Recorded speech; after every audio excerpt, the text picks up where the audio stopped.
Hello and welcome everyone to today's ResNexus webinar. This is From Awareness to Booking, the Full Funnel Strategy Playbook. And we've got some fantastic panelists here. They're going to join us today and contribute to this discussion. At any point during the webinar, make sure if you do have a question or comment, feel free to go ahead and drop that into the Q&A or into the chat. And then we'll address your comments either during the presentation if it's relevant, or we'll also take questions towards the end. Just want to get that out of the way up front. And one more note I want to get across is that this session is being recorded, so it will be available if you're not able to catch the whole thing. It'll be available on the ResNexus website in a day or two.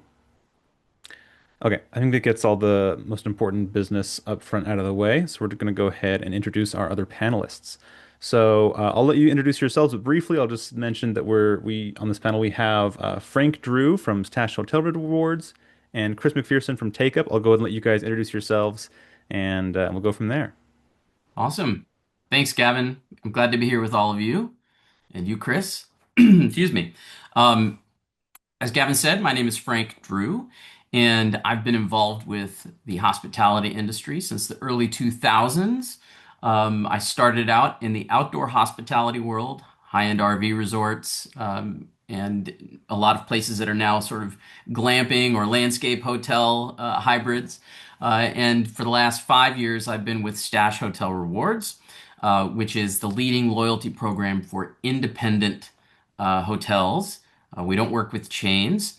And so we're sort of like Marriott Bonvoy or Hilton Honors, but specifically for independent hotels. And we are integrated with ResNexus, your booking engine, and the property management system. So that's the relevance and why we're here. Awesome. Thanks, Frank. Happy to be here with you. My name is Chris McPherson, co-founder, head of product and CTO at TakeUp. We are a dynamic pricing company, also very focused on the independent hotel space. We help dynamically price rooms so that we're meeting the market where they're at. My background's in AI. So prior to TakeUp, starting a couple other entrepreneurial pursuits and leading AI teams. So very much, I think some of the topics we're going to talk about today, I'm pretty excited about, but happy to be here with everyone. Fantastic. Thanks so much, guys. And so the reason we wanted to bring in Stash Hotel Rewards and Take Up into this conversation is because things have been changing, a lot over the past several years with in regards to hospitality and the industry.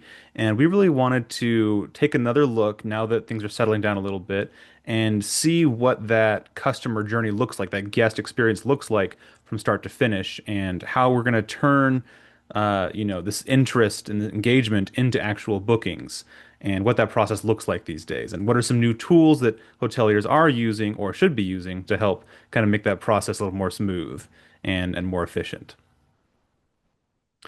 And so, without further ado, we're going to go into our first topic. And basically, how this is going to work is I'm going to introduce each of these questions, and we're going to talk about it for a while. And again, if anyone has any comments on this, feel free to put them in the chat, and we'll see if we can work that into this discussion.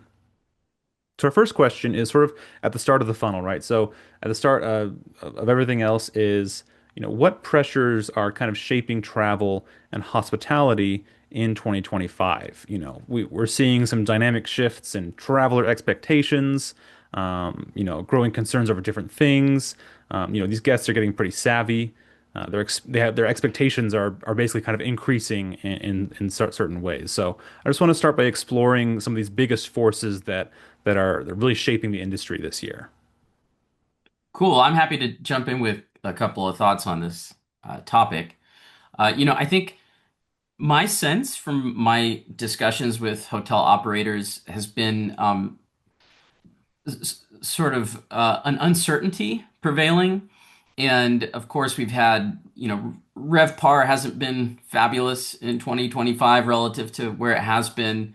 I think that there's probably cautious growth expectation in 2026, but we still have, the international travel uncertainty, at least for inbound international travel. Maybe that'll be a modest increase in 2026. We'll just have to see. And then from a pressure standpoint, I think people are wondering how in the world do I make sure that I'm using technology as effectively as I can.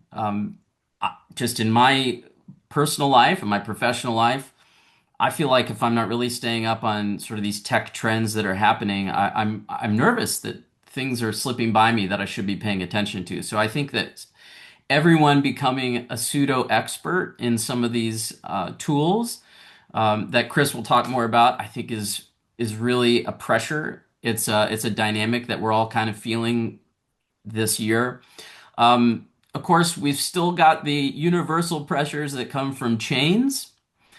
Hilton, Marriott, everybody's getting into lifestyle brands in a big way. I mean, obviously, we've had decades of what we call photiques, fake boutique hotels, right? Looks like a boutique hotel, smells like a boutique hotel, but you look under the hood and it's a Marriott. And so that's always been there, or has been there more recently. But now, even these soft brand extensions into really the lifestyle category seems to be a really big push from the chains. So I think we're seeing already more independents becoming part of these lifestyle collections. So for people who are remaining independent, I think those chain pressures are really real, and that affects everything from competitive advantage down to financing. A lot of banks don't want to loan money if you're not part of a chain anymore. So those are pressures from leaders in the industry who are ostensibly supposed to be doing good things for the hospitality world, really putting a cramp more and more on the independents. And then, of course, the big bad OTAs, right? The devil that everybody has to do business with. And actually, I shouldn't say that everybody has to do business with. We do encounter quite a few hotels who choose not to, but that isn't everyone's reality. My personal opinion is that when the OTAs emerged, uh, they were a critical catalyst for wonderful small independent hotels, all hotels really. But they gave visibility to non-chain hotels and they provided a funnel and a pipeline of guests. We live in a world of nearly perfect information now, though, right? And so I don't have to go to Expedia and use that tool to find everything I want to know about a hotel. There's a lot of better information sources. And so, that said, these OTAs have captured a huge percentage of the purchasing public. And so they're kind of like standing at the front door of your hotel, saying, "Welcome to the hotel. Now give us 30% of your booking, or 20% or 15 of your revenue before you go in the door." And so I think that there's just a real stress around that is justified. We've seen litigation in the European Union, in fact, anti-monopoly kind of things going on, and rate parity regulation. So parity is an issue.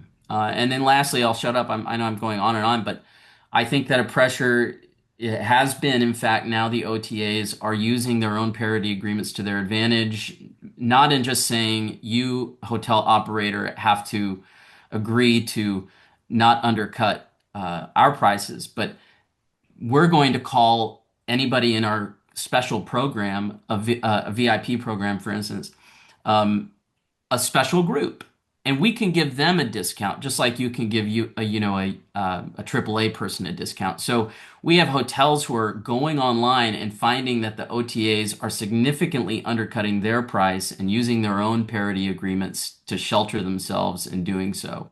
So just a lot going on. And I know we'll talk about how to address a lot of these issues as we walk through. But I've talked too much in that point. If anybody has anything else they want to offer up. Yeah, Frank, I like how you came out right from the beginning highlighting uncertainty.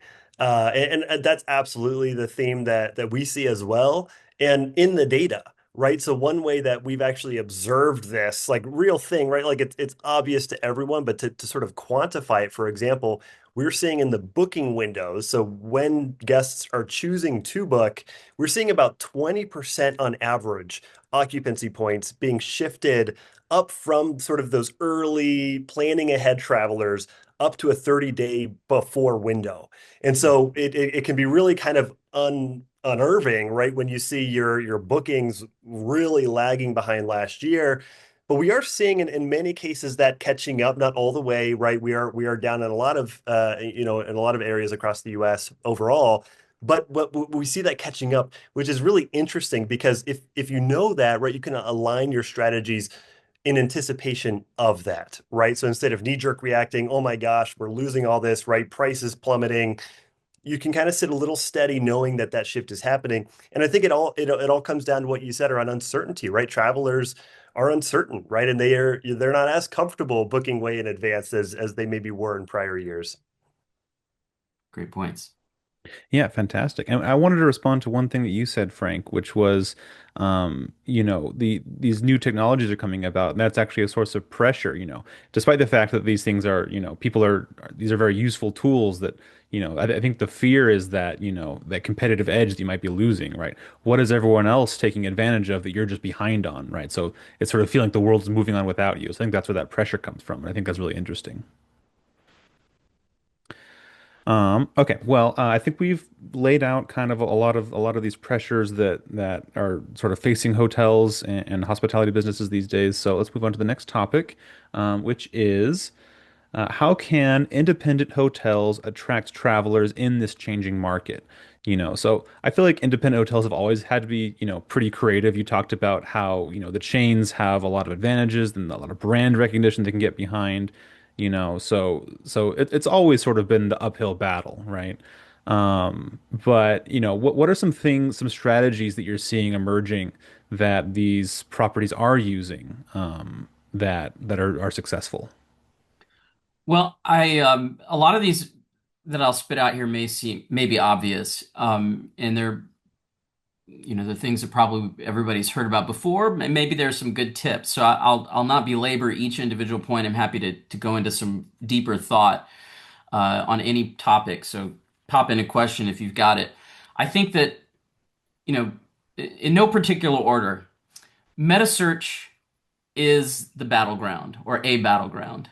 Um, and if you're not familiar with what meta search is essentially when you pull up your hotel on Google and you see all the different rates that Google has listed, the OTA rates, the third party sites, your rates. So you really need to make sure that you are taking advantage of your free listing and staying on top of it. And that is a great way because travelers are using the internet, obviously, and they're being more dynamic about it now than just with their chosen OTA, for instance. So if you really need to make sure that your meta search is accurate and true and being taken advantage of. And I'll talk about that in a different place, but certainly that's a great way to attract guests. I think that you need to be aggressive about looking for partnerships in your community and using incentives for different groups that you might be able to. Points and loyalty programs are great ways to do that, but I think that you can be even more creative looking for those partnerships. I think that reputation is, it still blows my mind when hotels don't actively work on their reputation within the main ratings and review sites. You have to reply to guest reviews. If you don't, it is obvious to a traveler that you're not, it's a turnoff. Let's put it that way. It's a way to mitigate those bad reviews. Uh, I think that you need to make sure that you've got the very best photography. Don't use your iPhone and put it up on a crummy website, right? May seem obvious, but we onboard hotels all the time and we're like, oh my gosh, they just need to bring a professional photographer into this picture. So I really encourage you, reputation, reputation. You're putting your best foot forward, right? It's like the curb appeal. You wouldn't sell your house if the lawn was 2 feet tall and there was a fallen down tree. You got to make it look good, and that's where the review management and great photography and a great website really may seem obvious, but I can't tell you how many people don't do a good job with that. Um, I think also for attracting new guests, really look at the calendar for your community, and identify what's happening in town. If you're not up on what's going on, You can't be dynamic and fresh in your communications. I think you need to be sending out emails every month. You need to have maybe two emails a month. I wouldn't, overdo it, but offer incentives, offer things that tie back to that calendar. Hey, it's fall in this, I'm sure if you're in New England, you're already doing that for fall, but uh, you know, there are all kinds of things going on in communities that are conversation points that you can be having with former guests, with repeat guests. I think that when you look at your search strategy, uh, don't be generic. If you have great parking, put that in there. If you have a quiet hotel, put that in there. If you are attractive to, um, nurses in an area, you're near a hospital, right? Look for these defining things. I think people, when they're searching for great places to stay for various reasons, think about what matters. Don't just put in the basic normal stuff in your sort of search strategy for attracting new guests. Um, I think that loyalty is a great way to do that. I mean, with Stash, we've got 1.3 million members. And I'm not here to sell Stash, but that's a great audience. And when the revenue can incrementally be tied to cost, then that's always a great way to get sort of free exposure or upfront exposure, I should say that. So certainly affiliations, partnerships, loyalty programs are a good way. I'd also point out that the World Cup is coming next year. So if you're in a city where the World Cup is going to be, one of those 11 cities, have that on your radar screen and make sure you're marketing that aggressively as well. Um, I don't know. I'm not very technical. I can't tell you exactly what to put into SEO or how to make AI find you. Maybe Chris, you've got some thoughts Yeah. on that. I do. Yeah, no, thanks for the tee up there, Frank. And those are all fantastic other areas to for consideration as well. To be honest, I've been in a AI for over a decade, and even I'm actually blown away at some of the adoption of these tools by the general public, by travelers. In fact, the use case for AI with tools like ChatGPT, Gemini, Perplexity, right? These LLM, they might be called, right? Tools where you're prompting and getting a result, an answer back from an AI. Travel is actually one of the top five use cases for just the general public and these tool sets. In fact, in a recent survey, we saw that 66% of travelers are using some type of tool like this to help them at some point in their travel itinerary, process, right? Where to travel, when I'm there, what should I go see? Where should I stay? And that's happening. That adoption is way faster than I ever anticipated. And I see this as both a potential threat and a massive opportunity. The threat comes in the way of, and you brought them up earlier, the OTAs, right? So they are aggressively trying to become the most linked, resource through these tools so that they're popping up when someone, goes to ChatGPT and says, I'm going to Santa Fe. I like wellness and et cetera. Please find places that are suitable for me. They obviously want to be up at the top just as they do in SEO. So this is actually called GEO in the world of ChatGPT and Gemini, right? So it's optimizing how well you are still relevant in this new paradigm of search. And so there's a threat here in that we could just be, seeing these OTAs gather more and more of this space. In fact, it's about 55% of all AI surfaced results right now are OTAs, 55%. So this is already happening. The opportunity, though, is in properties taking back control, finding ways to make themselves more relevant. And there are plenty of strategies behind this, that I'm happy to talk about later on about how to do this. But that's where the opportunity is, right? Making yourself pop up and become relevant even above the OTA results, and in ways that SEO maybe couldn't have even delivered. That's really really interesting that you know travel, like you said, is such a big thing for these AI tools. Yeah, if you guys want to hear more about what Chris was talking about, about ways you can try and make yourself more relevant. If you want to hear about that, let us know in the chat. Even if we don't get to this webinar, maybe at some point we can address that because that's really fascinating to me, and I do wonder how do you do that, right? But we can get into that in a little bit maybe. No, I think these are all fantastic points. I wanted to, sorry, once again address something else that Frank brought up, and that is those guest communications. I think you're really touching on something with like those marketing emails and those timely kind of incentives and special offers and things like that. I heard someone say that people aren't buying a room night. They're buying an experience. They're not booking with you just for a place to sleep. They're looking for things to do. It's all about connection with the community and with friends and family and new experiences and stuff like that. So I think if you can sort of reorient yourself to be thinking about that, then it becomes more obvious what sorts of things you should be talking about in your marketing emails. And that's something we at ResNexus always promote is making sure you're getting out those guest communications. We find that's really successful.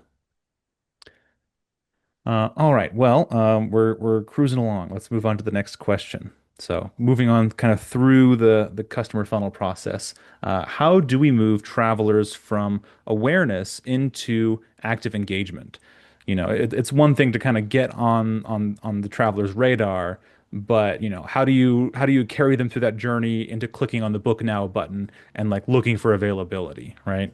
What are like the biggest drop-off points? And I think we already touched on some of this stuff, but I'm curious to hear some more perspectives. Yeah, I mean, I think you really want to reduce friction at every point. And ResNexus, I'm sure does a good job in the booking process, for instance. But, you know, you want to show truthful pricing in everything you do. The first price they see really should include everything. Um, you want to use use cases to get to move people from awareness to engagement. We've got social proofs, people from reviews and things saying great parking or quiet rooms, as I mentioned before. So use these guest feedback data points um, combined with sort of your value clarity to really make people feel comfortable to make the booking and then make that booking as frictionless as possible. Um, you can use perks for sure and nudges to really help people get through that booking process. Um, I like uh, things that I know ResNexus, you've got some of these modules now where, for instance, if a hotel has bikes to rent, for instance, they can be highlighted and booked through your platform. And so I think that as a hotel, when you can showcase those things and make them easy to do, you'll lose fewer people along the way and you'll upsell them along the way. I think that you really want to capture this flywheel of engagement, I would maybe call it, right? So you've got outreach, um, a call to action, transparent pricing, and you get them, and then you get them booked, and then when they check out, you've got a post stay communication that happens almost the next day, and so you've got this sort of engagement flywheel, if you will. For the whole process, and that's some place that you can use tech. And I imagine ResNexus has some really good tools there too. Um, so pre-stay, get them booked real quick and easy with low friction. Use social data points to help them feel comfortable about the decision they're going to make, and then don't forget them after they stay. Be very aggressive about that post-stay flywheel. Um, I think member rates are not to be overlooked in terms of getting people to act.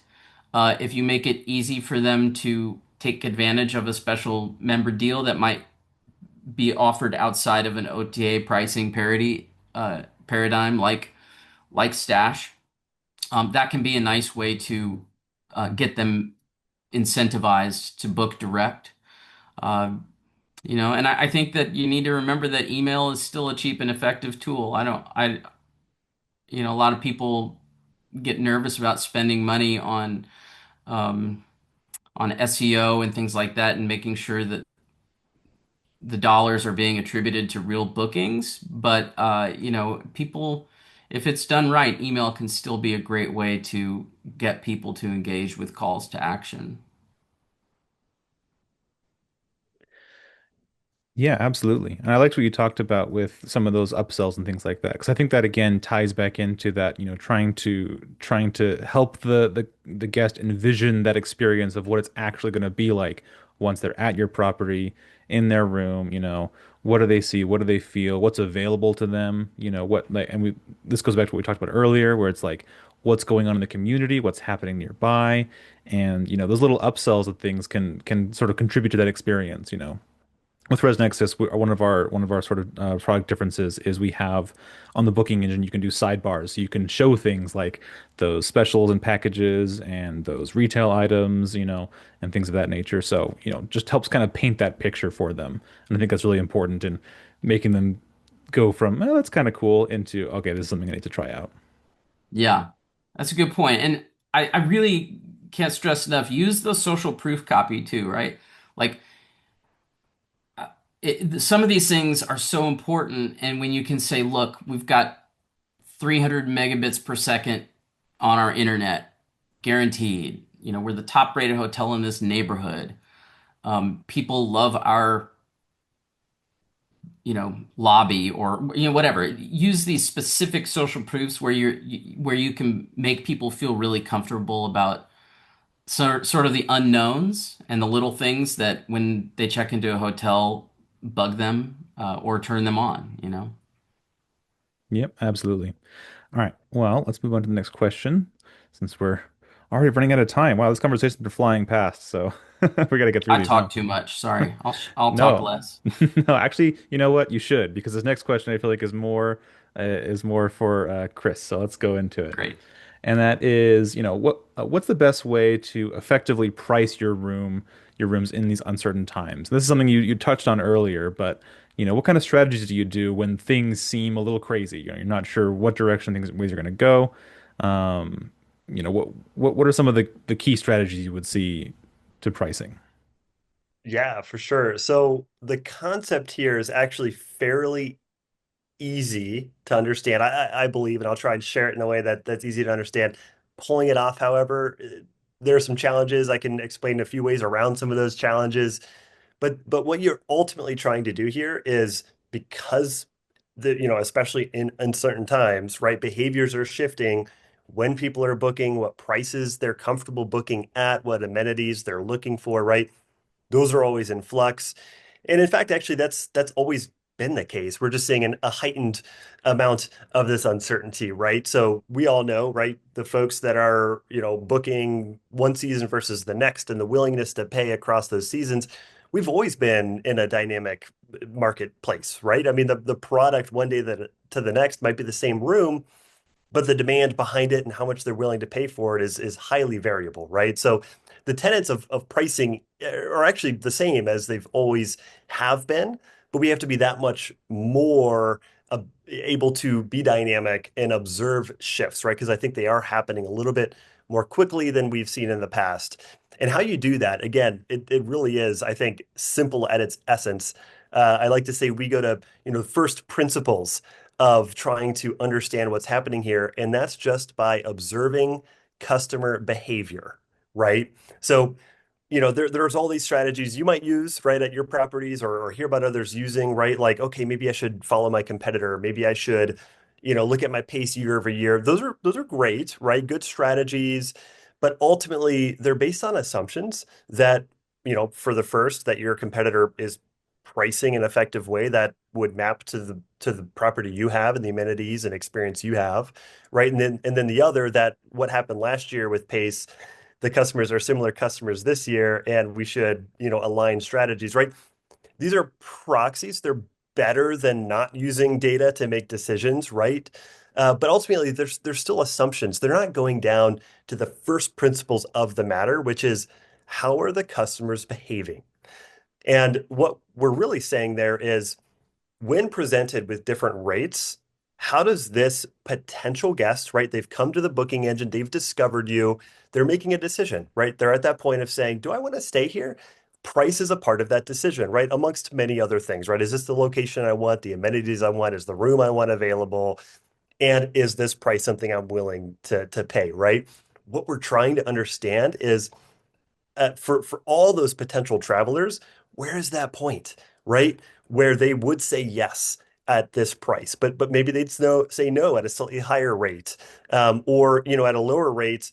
There's You've already captured what you've captured, and going lower, you're not going to capture anyone new. So why would you do that, right? So if you understand the behavior on how they're actually, saying yes or no to each rate, that makes this easy, even in uncertain times, right? Because it's still the same question. How is this uncertain market reacting to price? Oh, guess what? Maybe they're not as willing to pay this October as they were last October. Great. Now, where is that new point, right? Where is that new spot where I'm still capturing the business I want to capture at a rate that still makes sense for my business? So I mentioned the concept is, it's like, yeah, of course, we would want to know how they behave when they see different rates. Pulling it off gets a little bit more challenging because, you've got to have first the awareness, right? Can you actually see the customer decision, right? So do you see all of the folks coming into your booking engine, and then how many of those are converting, right? And so that data exists. It's a little bit, it can be difficult to get your hands on, but depending on, with ResNexus, of course, in the booking engine there, you could get access to some of this data and maybe the conversion rate. You could just look at reservations, right? So how many reservations did I actually achieve? Where it gets, a little more challenging is doing this at scale, right? Because for most properties, they have at least 365 products, right? So days that are open for sale, and the behaviors, so that willingness to pay could be dynamic, just one day to the next could be completely different, right? So I think I would encourage everyone to maybe at least for a couple days kind of look at this behavior, change the rate, and observe how did that market adjust, right? Are they suddenly more price sensitive at that new rate? You've learned something, right? To pull this off at scale, that's where technology really can come in and help manage all 365 or more days that you have open, observing the behavior as the rate shifts, and ultimately figuring out exactly how to meet that market where they're at. Yeah, absolutely. A lot of really great points there. Thanks so much for going over all that for us, Chris. I just have one question. I'm curious, just even just for myself. I'm curious what you see are trends in regards to, people booking far in advance or last minute, and how that changes the value proposition. Like I've seen multiple different strategies with it. I've seen some people who give early bird pricing that's cheaper. And I've seen some people do the opposite, where if you book far in advance, it's actually a higher rate, but you get to lock it in early on for your big, family trip or whatever. Like, so I'm just curious if you have any insights into something like that. Exactly. Yeah, yeah. No, no, this is pretty important, right? Because what you risk here is actually cannibalizing business that may be yet to come, that may be willing to pay even more so, right? That last minute traveler, they want to book it, they want to get it set, they know inventory is starting to dwindle. In a lot of cases, we find it's not universal, but in a lot of cases, we find that shopper is less price sensitive, or said another way, they're willing to pay a little more. So if you meet the market where they're at way in advance in that booking window, right? Maybe they're a little more price sensitive, right? So they're price shopping a little bit more potentially, right? And we do see that in some cases. If you meet them where they're at, suddenly you're selling inventory that you could potentially sell later, right? So there's a risk there, but then there's also an inverse risk, right? Where it's like, okay, well, how much demand am I going to expect at that last minute, right? I want to fill up as much as I can. I don't want to scare away those early folks. And that's where understanding your data historically can give you a little bit of a lens. It's not perfect. Every year is different, right? But looking at, last month's booking window, how many, folks, how much of that demand was lagging coming at that last minute versus, early bookings, right? And so you can see these trends and then apply them, right? So looking at past, months or even past years' trends can allow you to get a sense for, okay, I'm going to expect that I get at least 30% of my occupancy at that last minute. So let's kind of balance the rate so that I'm reserving that for that potentially, customer that's willing to pay more, which would at the end of the day bump your revenue. Absolutely, that makes a lot of sense. Just one more thing I want to touch on is I think I've told the story before, but we had a property at one point who utilized our waitlist feature where, a customer, guests are if they're on the booking engine and there's a unit that's all sold out for the date ranges, but they still want to be on the wait list to see if someone cancels. They'll go ahead and enter it there. And you can sort of see how many people are on the wait list for your different units for different date ranges on the booking engine or on your calendar. And what happened was they had some pretty aggressive, dynamic pricing rules in place where, if someone was booking last minute for this really busy season when they were 100% occupied, it would increase the rate dramatically. And they were sort of terrified when when someone did cancel, and then one of those people on the wait list took that slot, and they were like, "Oh no, they're going to be paying so much." But the people who were on the wait list who took that unit were just so grateful to be able to get a spot. They were more than happy to pay that price because it was something they were really passionate about. And so that's just something that was a really great story that sort of shows another way you can look at the behavior, right? Is you can get these little insights into how many people are, you know, demanding this product, right? Okay, let's move on to the next one since we are over halfway through. Okay, so our next question is, and this can be for anyone, but we touched on technology earlier, and how that's something that might be a pressure because we feel like we're missing out on something, that our competitors are taking advantage of, and how do I keep up and stay relevant? And that is, what do you see is the role of AI in the hospitality industry moving forward? And we've got a couple of stats here that I believe were provided by who was it? Was it Take? I think it was TakeUp. Yeah. So, yeah, what do you see is the role of that moving forward? Yeah, for sure. So I actually like to start maybe even higher level than what's presented here. I mean, this is great, and I can dive into it a little bit more. But the role of AI, I think, is going to come in two camps or two perspectives, right? One is the perspective of the property and how the property can leverage AI to help their business. And I think the sort of the two big categories there is acquisition. So how are they leveraging AI to help acquire new business, that top of the funnel health, right? Where am I going to spend marketing dollars, for example, is a great use case. GEO, like I mentioned before, is another great use case in that camp of how do I increase the health of my funnel through AI driven tools. And then the other side for which includes a lot of different capabilities, is operations, right? How can I leverage AI to help streamline my operations, make them more effective, even help guests when getting throughout guest experience, right? So there are many tools there that are leveraging AI to help, save time, right, operationally, but also operational effectiveness, or even increase the effectiveness of existing operations. So that's one perspective, right, from the property. How are we using it? And then the other is from the guest, right? So how are they using AI, and what do they expect in terms of AI, right? So GEO, I already mentioned it before, but that's the number one that I'd mention, right? Is like folks are turning to these tools for discovery, right? And the amazing thing about these tools versus a search engine is the context that they have on every individual, right? So these tools, ChatGPT, Gemini, right?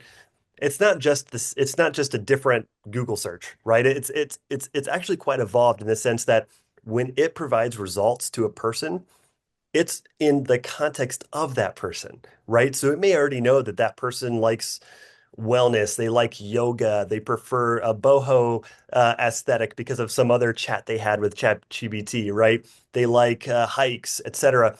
You don't even need to mention that, and you could say, "Hey, I'm going to again Santa Fe. Where should I go?"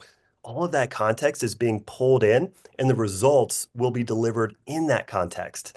So what's really interesting about that is all of a sudden now, if you're positioned, uh, uh, you know, if you've positioned yourself on the web to have those sorts of, unique amenities and aspects of your property, those are loud and clear for a tool like ChatGPT or Gemini to discover.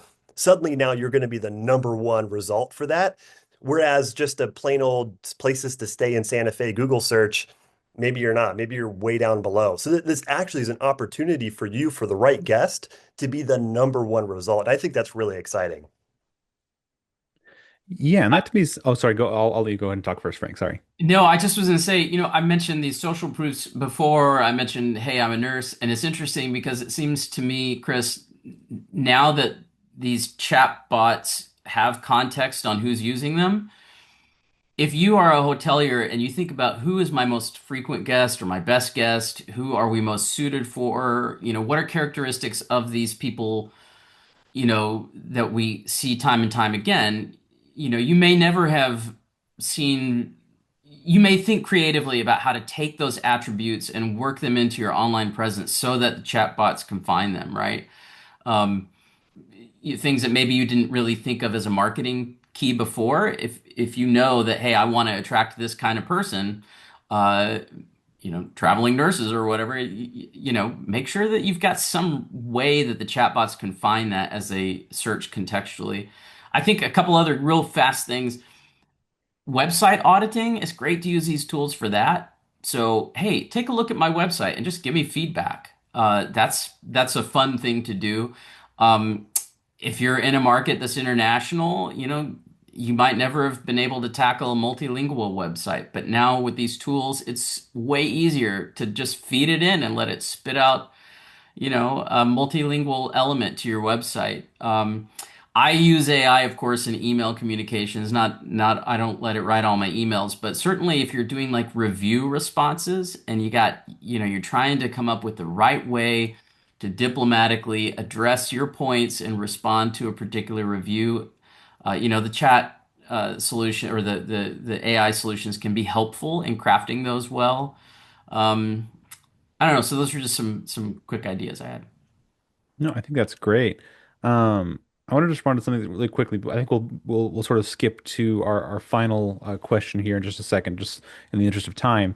But I wanted to say that what Chris said about, kind of matching your property to kind of your exact type of guest. I think that's really interesting, and I think that's definitely an opportunity in AI is, you know. Maybe I've trained my own AI assistant to know what my preferences are. Like, listen, I don't want a loud place. I want somewhere that's quiet, that's going to give me this certain vibe. And, I think I could definitely see it delivering, you know, uh, something that's more closely aligned with what I'm looking for, that's not necessarily captured in like list of amenities and, other things that might be seen more in just Google searches. So I think that's a really interesting opportunity. It's a win-win, right? I mean, the guests are getting the experience that they want, right? Which in turn they're going to give better reviews, right? And you as a property are getting the guests that you want, right? That you've designed your experience around. Yeah. Absolutely. All right, and like I said, we're going to move on, I think, to our last question. We had a couple more touches on AI and pricing. We already went over some of that. So I just want to skip to just our final sort of closing remarks. And then while this is up, if anyone does have any questions, we will be on for a Q&A for a short time. Chris might have to drop out at a certain time, but I believe you got a backup in case that is the case. So if anyone does have any questions for anyone on this panel, go ahead and submit them now. And while those are coming in, I wanted to ask, bringing it all together, what in your mind does this full funnel strategy look like for the modern hotelier? On the demand side, I would simply say, you know, I encourage you use these AI tools to pose this very question.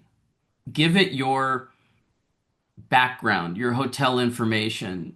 Talk to it about your hotel and ask it to give you guidance on this very question. What does my full funnel look like? I've used the word flywheel before in terms of to the very start of the journey with your meta search results to these optimization questions, and how to get people through the funnel as quickly as possible with as little friction as possible. And then how do we close that flywheel with follow-up communications? Um, these tools are so powerful at giving you an objective view in many cases that I would challenge you to challenge these tools and just dream big and say, okay, here's everything I can possibly think of about my hotel. Here are all the dynamics. Here are all the things that keep me up at night. Now help me understand how to go be more effective in this environment. And I would encourage you to do that. I of course I work for Stash, so I want to remind people that a slide that we didn't really touch on is maximizing ADR and. Loyalty programs. Loyalty programs are so powerful at giving you an objective view in many cases that I would challenge you to challenge these tools and just dream big and say, okay, here's everything I can possibly think of about my hotel. Here are all the dynamics. Here are all the things that keep me up at night. Now help me understand how to go be more effective in this environment. And I would encourage you to do that. You know, our members had our partners had a 14% ADR premium last year, members who booked over non-member direct bookers even. So there is a natural effect that comes from these things.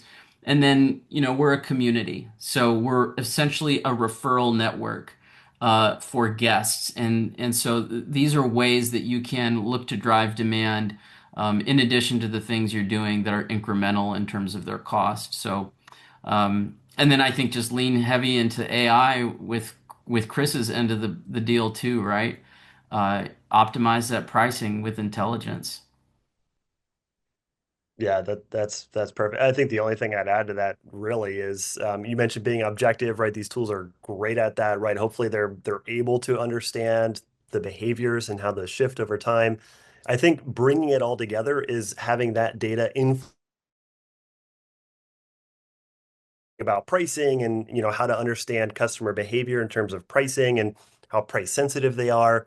That's amazing signal to understand what marketing channels to pursue, right? Because there might be different customer segments that have different willingness to pay that are available on different channels than others, right? So it could help dictate where to go. And so again, it's sort of like this free flowing of information across the funnel. You're learning something here that's going to influence how you price, or how you price is going to influence what you do at the top of the funnel. So we're still early days with some of these tools. So a lot of them are what I would call point solutions, right? So there's a solution out there that uses AI that helps you optimize your rates, for example. I think what we're going to see though is a move towards a platform approach, because I think it is when this funnel is connected, top to bottom, that things are really starting to flow. Because again, there's that full awareness of how that customer is going through the funnel, where they're dropping, where, when they're converting, and what channel they're from, et cetera. So I think, over the next even year, we're going to see, an increase or a push towards that. I agree, Chris. I'm excited that we're having this discussion because what you just described is what we're trying to do, and we're really just barely getting started with how do you connect your booking engine, your property management system, your revenue management tool, your loyalty program. How do these things work together with the power of AI, Right. but also personal touch? How do they work together? And so I want to thank all the people who are on this panel for listening to us talk so much. But we're trying to figure out exactly what you just mentioned, Chris. How do we bring it all together? And it's never been such a great opportunity to do that. So we'll see where it lands. Couldn't agree more. All right. And then let's see. Chris, I believe you have a cutoff soon, but in case you do have to drop out, thanks you so much for participating in this. I agree. I think this has been a fantastic discussion.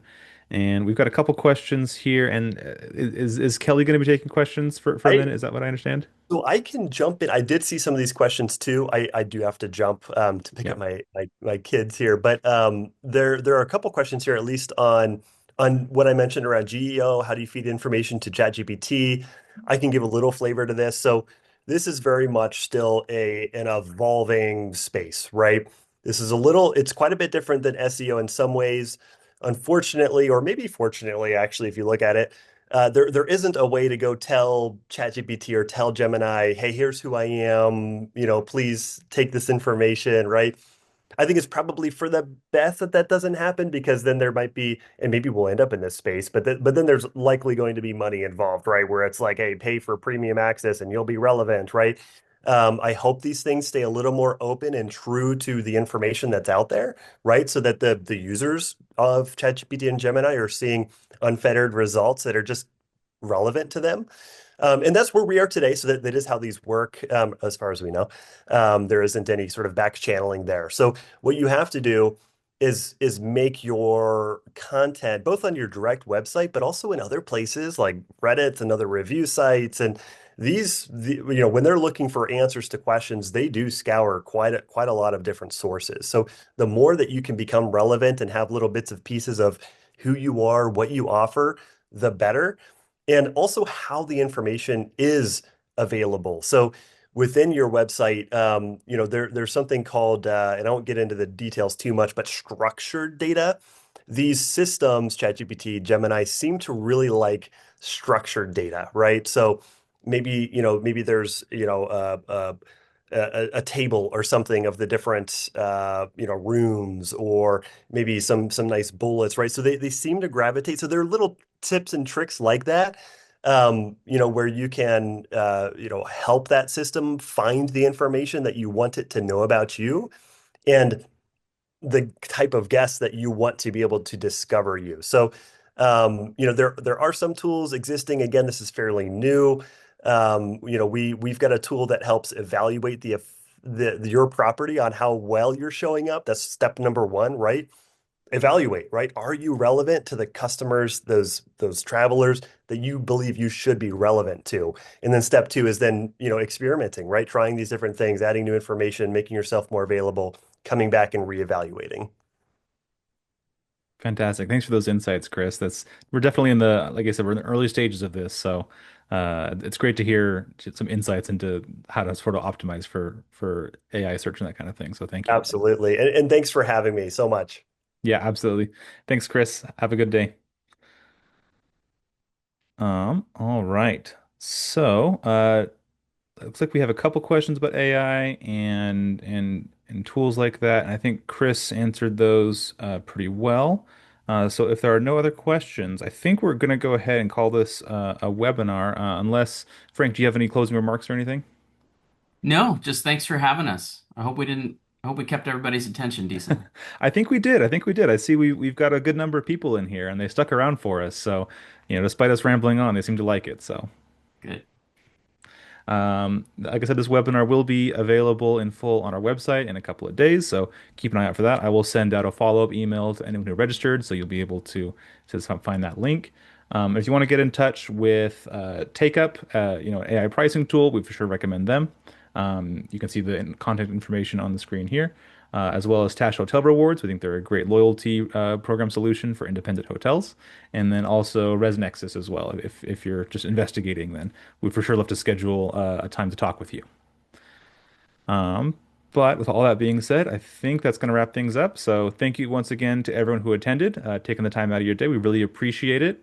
And thank you as well to Frank and Chris. So have a great rest of your week, everybody. Thanks.